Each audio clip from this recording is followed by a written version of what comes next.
नमस्कार. श्री रमण महर्षी यांची शिकवण भाग 9. श्री रमण महर्षी यांची शिकवण भाग 9. श्री रमण महर्षींना असा प्रश्न विचारण्यात आला की सृष्टीच्या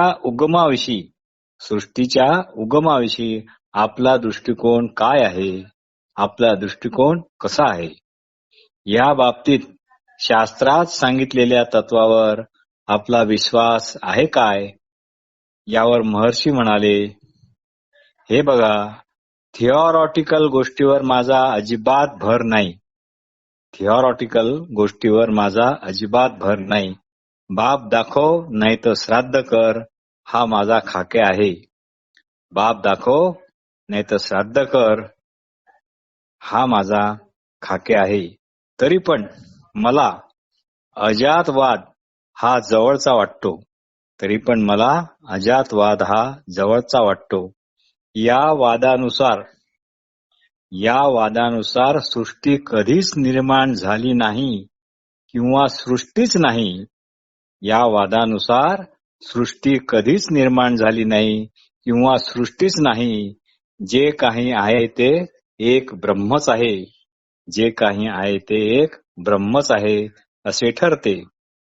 मग स्थळ, काळ, कारण, परिणाम, आवश्यक तत्वे, गुण वगैरे यांचं काही कामच राहत नाही. या वादात जग अज्ञानी माणसाला वाटते तसे सत्य न राहता व ज्ञानी माणसालाही वाटते तसे जग न वाटता ते केवळ ब्रह्म ठरते. तात्पर्य जग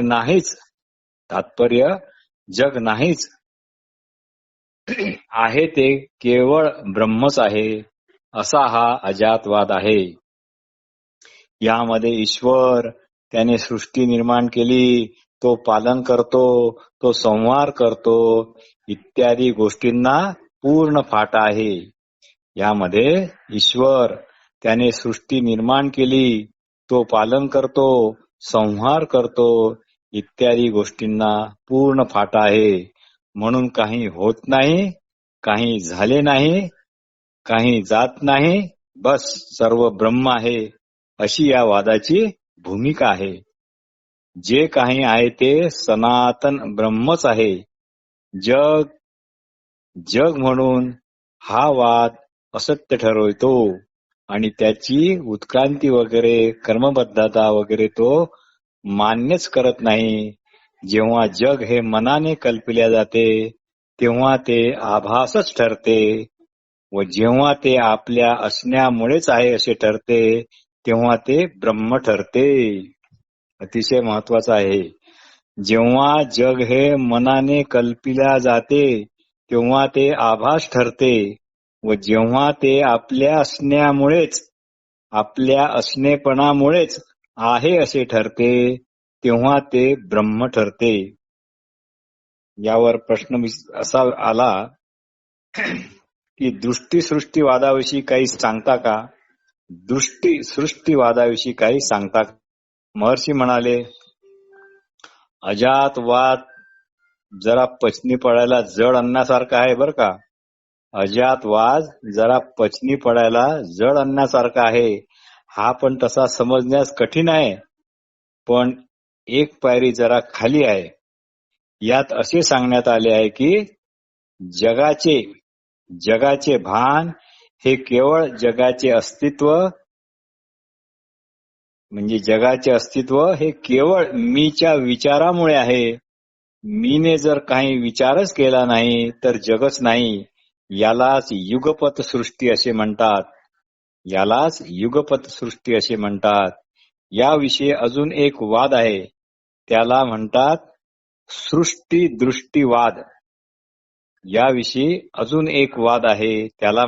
सृष्टी दृष्टीवाद. यामध्ये सृष्टीचा हळूहळू विकास या गोष्टीला मान्यता आहे. या वादामध्ये सृष्टीचा हळूहळू विकास होतो या गोष्टीला मान्यता आहे. यात कार्यकारण परिणाम इत्यादीचे खूप महत्व आहे. पण इथे हे लक्षात ठेवा की हे सर्व वाद हे बुद्धीची खाज शमन करणारे आहेत. पण इथे हे लक्षात ठेवा की हे सर्व वाद बुद्धीची खाज शमन करणारे आहेत. तसा यांना काहीही अर्थ नाही. तसा त्यांना काहीही अर्थ नाही. म्हणून दृष्टी सृष्टीवादात जग तुम्हीच आहात म्हणूनच आहे व सृष्टी दृष्टीवादात जग तुमच्या पूर्वीही होते व तुम्ही नसल्यावरही राहणार असे ठरते. पण आत्मदृष्टीने पाहता युगपत सृष्टी पण नाही आणि क्रमसृष्टी पण नाही. आत्मसत्तेशिवाय सेल्फ शिवाय इथे काही म्हणजे काहीच नाही. हाच अजातवादाचा अर्थ होय.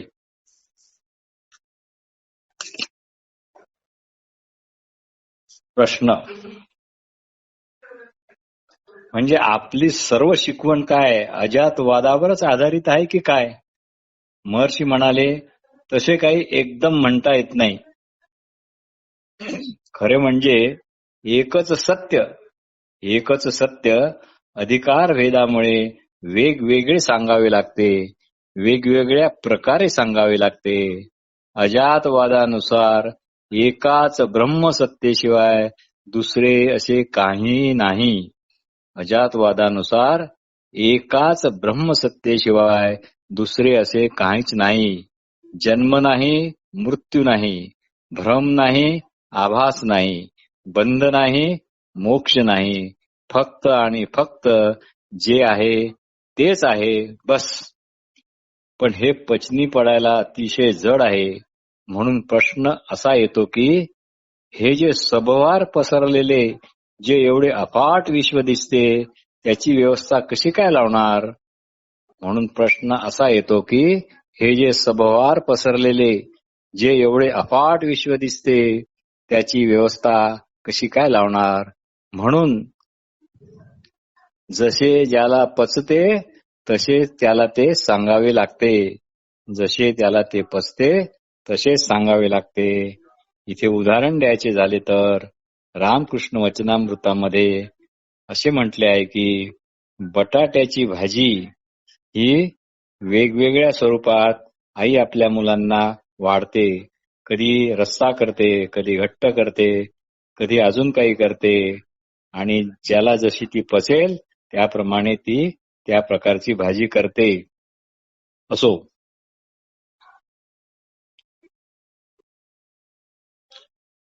मग प्रश्न परत आला, पण मग सृष्टी निर्माण होण्यामागचा उद्देश काय आहे? महर्षी म्हणाले, हा प्रश्न कोण विचारित आहे याच्या मुळापर्यंत जा. मग लक्षात येईल की सृष्टी असण्याचा सृष्टी नसण्याचा मुळाशी फक्त आपले असणेपणच आहे. मग लक्षात येईल की सृष्टीच्या असण्याच्या किंवा नसण्याच्या मुळाशी फक्त आपले असणेपणच आहे. सृष्टीच्या उद्गमाविषयी हजारो थेअरीज निघू शकतात. सृष्टीच्या उत्पत्तीविषयी उद्गमाविषयी हजारो थेअरी निघू शकतात. पण त्या सर्व मानलेल्या म्हणजे मनाच्या खेळात याच एका सदरात मोडतात. हजारो थेअरीज निघू शकतात पण त्या सर्व मानलेल्या म्हणजे मनाच्या खेळातच मोडतात. पण मनाचा आधार जो आपला असणेपणावरच आहे. पण या मनाचा आधार जो आपल्या असणेपणावरच उभा आहे हे लक्षात येताच स्थळ काळ वस्तूला काही अर्थ राहत नाही. म्हणून सृष्टीच्या उत्पत्तीविषयी विचार न करता मी कोण याच्याच मुळाशी जा. म्हणून सृष्टीच्या उत्पत्ती वगैरे विषयी विचार न करता मी कोण याच्याच मुळाशी जा. प्रश्न, आपण नेहमी म्हणता की माया आणि अंतिम सत्य माया आणि अंतिम सत्य वस्तुता एकच आहेत. याचा गूढार्थ काय असेल सांगा बरे. महर्षी म्हणतात, शंकराचार्यांच्या मतानुसार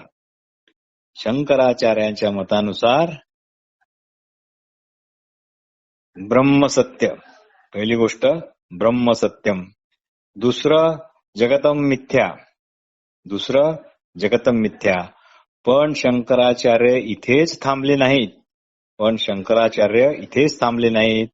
ते पुढे म्हणतात, जे काही आहे ते ब्रह्माशिवाय काहीही नाही.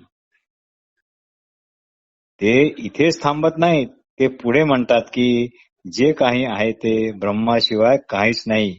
याचा अर्थ असा झाला की जग ब्रह्मसत्तेहून वेगळे व स्वतंत्र वाटत असेल. याचा अर्थ असा झाला की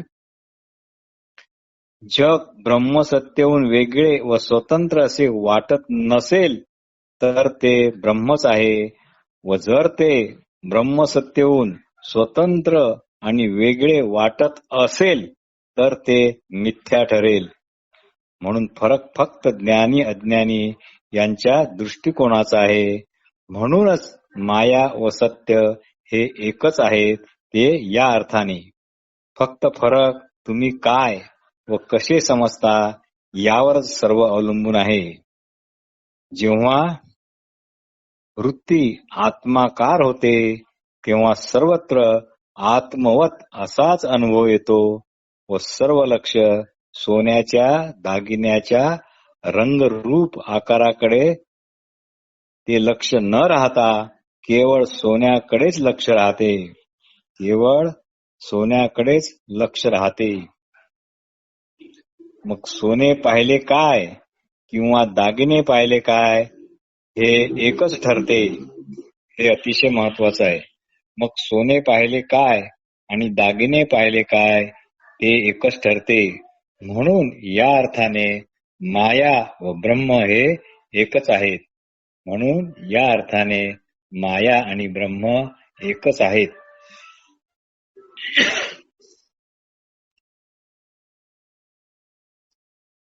आपण जेव्हा केवळ स्क्रिप्ट म्हणजे कागदावर लिहिलेल्या लेखनाकडे पाहतो, त्याद्वारे निर्माण होणाऱ्या भावना, इच्छाकडे पाहतो, वाचतो, तेव्हा आपण मायाबद्ध असतो. पण स्क्रिप्ट, लेखन ज्या आधारभूत कागदावर आहे त्या कागदाकडे दृष्टी असली की कागद व स्क्रिप्ट एकच वाटतात आणि मग महत्व फक्त कागदाचेच राहते. तसे हे आहे. आपण जेव्हा केवळ स्क्रिप्ट किंवा लेखनाकडे पाहतो आणि त्याद्वारे निर्माण होणाऱ्या भावना, इच्छेकडे पाहतो, वाचतो, तेव्हा जणू आपण मायाबद्ध असतो. आणि स्क्रिप्ट ज्या आधारभूत कागदावर आहे त्या कागदाकडे दृष्टी असली की कागद व स्क्रिप्ट एकच वाटतात. मग महत्व कागदाचेच राहते. लेखन असले काय किंवा नसले काय काही फरक पडत नाही. तात्पर्य, ज्ञानी माणसाच्या दृष्टिकोनातून जसे लेखन व कागद एकच असतात तसेच सृष्टी व ब्रह्म हे पण एकच असतात. एकदा दोरी ही दोरीच आहे हे समजले की ती खुशाल साप दिसो काही फरक पडत नाही. एकदा दोरी ही दोरीच आहे हे समजले की ती खुशाल साप दिसो की अजून काही दिसो काही फरक पडत नाही. उलट मजा येते. कारण साप काही असे म्हणत नाही की मी साप आहे म्हणून. आपणच तो मनाने आणलेला आहे. तसेच जगाचे आहे. जग असे कधीच म्हणत नाही की या मी आहे म्हणून. मनानेच तशी कल्पना केली आहे. कारण गाढ झोपेत न असते शरीर, न असते मन, न असते जग. प्रश्न असा अजून आला, पुनर्जन्म वगैरे आहेत काय? पुनर्जन्म वगैरे आहेत काय? महर्षी म्हणाले, अशा प्रकारच्या थेअरीज याच एका भ्रमावर आधारित आहे. हे महत्वाचं आहे. अशा प्रकारच्या थेअरीज याच एका भ्रमावर आधारित आहे की इंडिव्हिज्युअल सोल ही खरोखरचीच काहीतरी गोष्ट आहे. पण एकदा का हे कळले की असे काहीही नाही, हा भ्रम आहे, तर या सर्व पुनर्जन्माचा डोरारा एका क्षणात पार कोसळून पडतो. कारण हा डोलारा केवळ याच मुद्द्यावर आधारित असतो की आपल्याला वाटते मी शरीर आहे, मी मन आहे इत्यादी म्हणून. प्रश्न: योग्याला आपल्या मागच्या जन्माचे ज्ञान असते असे म्हणतात, म्हणजे काय? महर्षी म्हणतात, याचे तुम्हाला काय काम आहे? याचे तुम्हाला काय काम आहे? उगाच कशाला ज्ञानाचा बोजा डोक्यावरचा वाढवता? उगाच कशाला ज्ञानाचा बोजा डोक्यावरचा वाढवता? प्रश्न: मृत्यूनंतर दुसरा जन्म किती वेळाने मिळतो? मृत्यूनंतर दुसरा जन्म किती वेळाने मिळतो? महर्षी म्हणाले, सध्या तुम्ही कोण आहात हे तुम्हाला कळले आहे का? सध्या तुम्ही कोण आहात हे तुम्हाला कळले आहे का? सध्या तुम्ही जन्मलेले आहात का? सध्या तुम्ही जन्मलेले आहात का? प्रश्नकर्ता विचारतो, मृत्यूनंतर माणसाचे काय होते? मृत्यूनंतर माणसाचे काय होते? महर्षी म्हणतात, तुम्ही वर्तमानातच राहा हो. तुम्ही वर्तमानातच राहा. भविष्य आपली काळजी घेईल, तुम्ही का फिकीर करता? त्याची काळजी करू नका. तुम्ही जेव्हा गाढ निद्रेत असता तेव्हा असले प्रश्न तुम्हाला पडतात का? म्हणजेच तुम्ही जेव्हा गाढ निद्रेत असता तेव्हा तुम्हाला असे फालतू प्रश्न पडतात काय? प्रश्नकर्ता असा प्रश्न विचारतो, ही सर्व सृष्टी आनंददायी आहे की दुःखदायी आहे? हिचा निर्माण होण्याचा उद्देश तरी काय? महर्षी म्हणाले, सृष्टी जशी आहे तशीच आहे, न ती वाईट आहे न ती चांगली आहे. हा मनुष्य प्राण्यांचा दृष्टिकोन आहे. कारण त्याला जे असावे वाटते त्यानुसार तो सृष्टीकडे पाहतो. हा मनुष्य प्राण्याचा दृष्टिकोन आहे. कारण त्याला जे असावे वाटते त्यानुसार तो सृष्टीकडे पाहतो. स्त्री ही फक्त स्त्री असते. स्त्री ही फक्त स्त्री असते. पण एका दृष्टीने ती आई, दुसऱ्याच्या दृष्टीने पत्नी, तिसऱ्याच्या दृष्टीने बहीण, चौथ्याच्या दृष्टीने सून वगैरे वगैरे अशी असते. पण मुळात ती जशी असते तशीच असते. म्हणजे स्त्री ही स्त्रीच असते. सृष्टीतील काही भाग आपल्याला आवडतो, काही भागांचा आपण द्वेष करतो. पण त्या त्या गोष्टी जशाच्या तशाच असतात, जागच्या जागीच असतात. न कुणाच्या आवडत्या असतात न कुणाच्या नावडत्या असतात. सुंदर स्त्रियांची अभिलाषा तर सर्वांनाच वाटते. सुंदर स्त्रियांची अभिलाषा तर सर्वांनाच वाटते. भयंकर सापापासून लोक दूरच पळत राहतात व रस्त्याकाठच्या गवताची तर कुणीच दखल घेतल्या जात नाही व रस्त्याकाठच्या गवताची तर कोणीच दखल घेत नाही. अशा प्रकारच्या मूल्यमापनच असणाऱ्या जगात असणाऱ्या दुःखाचे कारण आहे. अशा प्रकारचे मूल्यमापनच या जगात असणाऱ्या दुःखांचे कारण आहे. सृष्टीचे त्याच्याशी काही घेणे देणे नाही. सृष्टीचे त्याच्याशी काही घेणे देणे नाही. सृष्टी जणू एखाद्या विशाल पिंपळाच्या वृक्षाप्रमाणे आहे. सृष्टी जणू एखाद्या विशाल पिंपळाच्या वृक्षाप्रमाणे आहे. पक्षी येतात, पक्षी जातात, आवडणारी फळे खातात, घरटे करून राहतात. माणसे थंडगार सावलीत त्या वृक्षाच्या आराम करतात. कुणी झाडाला इजा करतात, तोडतात, कापतात. कुणी स्वतः आत्महत्या करून स्वतः एखाद्या फांदीला लटकवतात. झाडाला कशाचेच काही सोयरसुतूक नसते. झाडाला कशाचेच काही सोयरसुतूक नसते. खरं म्हणजे मनुष्य प्राणीच अगोदर आपल्या चुकीच्या संकल्पनामुळेच सुखी किंवा दुःखी होतो व मग मदत करा असा टाहो फोडतो आणि व्यर्थात सृष्टीच्या म्हणजे देवाच्या वगैरे अशा नावाने खडे फोडतो. प्रश्न करता विचारतो, जगात इतके भयानक अराजक पसरलेले आहे. दुःख, दारिद्र्य, जुलूम, अन्याय, शोषण सर्व दूर पहावे हेच हे आहे. काय करावे, याला काही अंत आहे की नाही? महर्षी म्हणाले, जेव्हा तुम्ही गाढ झोपेत असता यावेळी तुम्हाला या कशाचेच भान नसते. जेव्हा तुम्ही गाढ झोपेत असता त्यावेळी तुम्हाला या कशाचेच भान नसते. पण तुम्ही जागे होताच ही सर्व भूते जिवंत होऊन तुमच्या समोर नाचायला लागतात. म्हणून जागे असताना पण कशाचेच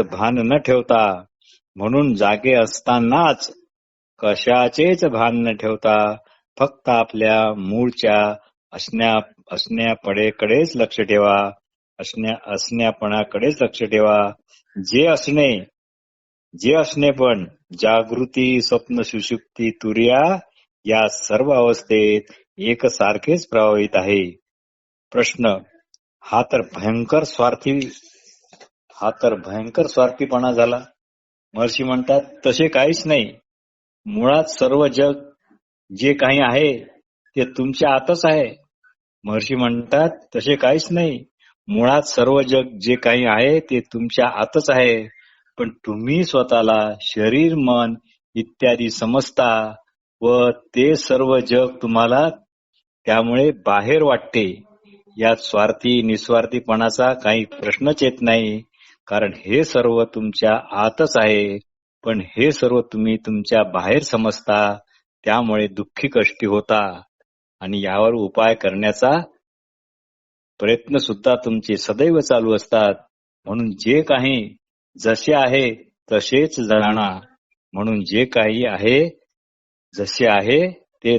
जाणा व चुकीच्या धारणेपासून मुक्त व्हा. प्रश्न, मग मी काय डोळे बंद करून स्वस्थ राहू? प्रश्नकर्ता जरा उद्वेगित झालेला दिसतो. प्रश्न, मग मी काय डोळे बंद करून स्वस्थ राहू? महर्षी म्हणतात, मी तसे कुठे म्हणालो. माझं म्हणणं इतकंच आहे की प्रथम स्वतःला जाणून घ्या, म्हणजे जग आत्मवत वाटेल, वेगळे आणि स्वतंत्र वाटणार नाही. असं असेल तसं स्वतंत्र वाटणार नाही, ते जसं असेल तसं वाटेल. उदाहरणार्थ, दुःख, दारिद्र्य, ताप, संताप तसेच ते आत्मवत वाटतील. फक्त यामुळे तुमचे वर्तन मात्र करुणामय होईल.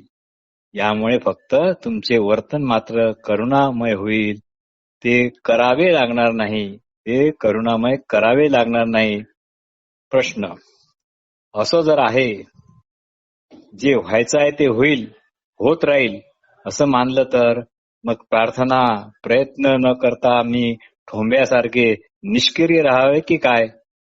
असं जर आहे, जे व्हायचं आहे ते होईलच आणि होतच राहील असं जर मानलं तर मग प्रार्थना, प्रयत्न न करता मी काय ठोंब्यासारखे निष्क्रिय राहावे की काय? महर्षी म्हणतात, तसं का म्हणून तुम्ही ठोंब्यासारखे राहता? दोन मार्ग आहेत पहा. एक आहे मी कोण याच्या मुळापर्यंत जाणे. म्हणजे याचा शोध घेणे. आणि दुसरा मार्ग आहे पूर्ण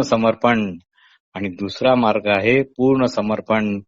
मी नाही तूच ही भावना, मी माझे असे काहीच नाही यावर ठाम असणे, यालाच तुम्ही वाटलं तर भक्ती मार्ग म्हणू शकता. हे ज्या सगळ्या पुस्तकातून सांगण्यात आलेलं आहे ते सगळे पुस्तकं इंग्रजीमध्ये आहेत. जेवढे आपल्या बुद्धीला पेलले, समजले, ते मराठीत आणण्याचा प्रयत्न केला. तसं रमण महर्षीचं मराठीत ते काहीच दिसत नाही. काही चुका झाल्या असतील, काही अजून काही असेल तर वाचकांनी, श्रोत्यांनी ते ग्रंथ मुळापासून वाचावे आणि आपापला आनंद घ्यावा ही विनंती. धन्यवाद.